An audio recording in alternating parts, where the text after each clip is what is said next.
My aloof roommate is physically linked to my water cup. I twist the cap and he groans. I take a sip and he licks his lips. But when I poured bubble tea into it and took a few hard pulls on the straw, he lunged at me and snatched the cup away. Don't suck. My cheap plastic water bottle hit the dorm floor and shattered. Great. My roommate, Sebastian, slid a drawer open and pulled out a cup. Here, take this. It was a glass tumbler. High quality stuff. It had these transparent purple lavender flowers swirling around the glass. The lid had a small, tight silicone hole tailored for a straw. It looked brand new. Pristine. I was honestly a little shook. Thanks, man. He avoided my eyes, turning his back to me to focus on his gaming rig. I carefully twisted the lid open. Immediately, a suppressed, low groan came from Sebastian's direction. I poured some warm water in and took a sip. Sebastian sucked in a sharp, jagged breath. His hand on the mechanical keyboard trembled, his fingers slipping off the keys. He licked his lips, looking like he was enduring some kind of torture or intense pleasure. His lips were thin, the Cupid's bow sharp like a knife. Looking at them made me want to bite them. Yeah, okay, I admit it. I'm into Sebastian. I swear to God, before I met him, I was the straightest guy in the state. After high school, my only plan was to get to college and bang a hot, bubbly cheerleader. But the moment I walked into this dorm and saw Sebastian,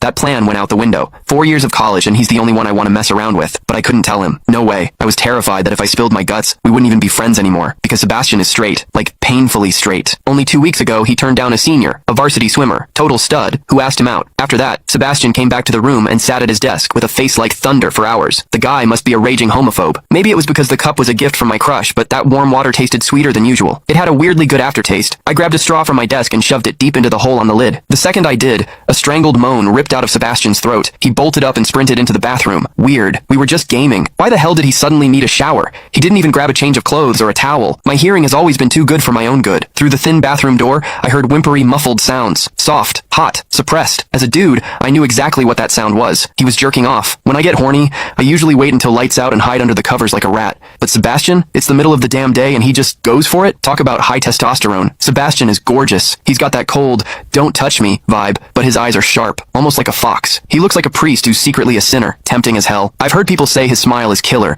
but I've never actually seen it. Sitting there, I couldn't help but picture what was happening behind that door. That aloof, icy face flushed with heat, his lean, muscular body, the veins popping on the back of his hand as he gripped himself. Does he keep that cold expression even when he's beating his meat? My thoughts were getting way too dirty. My face felt hot. After a long time, I heard a final, guttural grunt from the bathroom. The door clicked open, and Sebastian walked out. His face was bright red, a sheen of sweat glistening on his forehead. There was a visible tooth mark on his lower lip where he'd bitten down too hard. He walked straight to his wardrobe, grabbed fresh clothes, and went right back into the bathroom. Then the shower turned on. Okay, now he was actually cleaning up. The mental image of him panting in there made my throat dry. I grabbed the glass tumbler again and chugged a few large gulps. The water in the bathroom stopped, then started again. It took him forever to come out. When he finally did, he looked at me with this weird, resentful glare. Strange. Was I imagining things? Sebastian sat back down to game, and I poured myself another refill. I wasn't really thirsty anymore. Click the link in my bio to get the full story for free.